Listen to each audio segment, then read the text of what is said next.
2000 సంవత్సరాల క్రితం ప్రభు అయిన యేసుక్రీస్తు వారు యూదులకి శాస్త్రులకి పరిచయులకి ఒక సవాల్ ఇస్తున్నారు.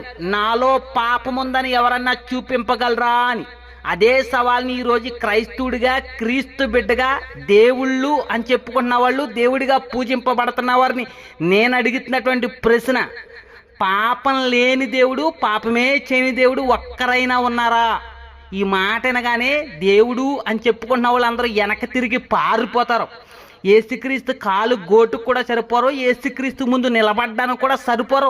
ఏసుక్రీస్తు ముందు నిలబడ్డానికి అర్హత కూడా వీళ్ళకి లేదు. ఎందుకంటే వీళ్ళంతటి వీళ్ళే చెప్పుకున్నారో మేము భయంకరమైనటువంటి పాపాలు చేశాము అని చెప్పుకున్నారో వాళ్ళ గ్రంథాల్లోనే రాసుకున్నారు. ఉదాహరణకి శ్రీదేవి భాగవతం అధ్యాయం 12 శ్లోకం 59లో ఇలా రాసుంది: విష్ణుమూర్తి, బ్రహ్మదేవుడు, ఇంద్రుడు ఇంకా సురనాయకులు అందరూ ఎదుటివారిని మోసగించడంలో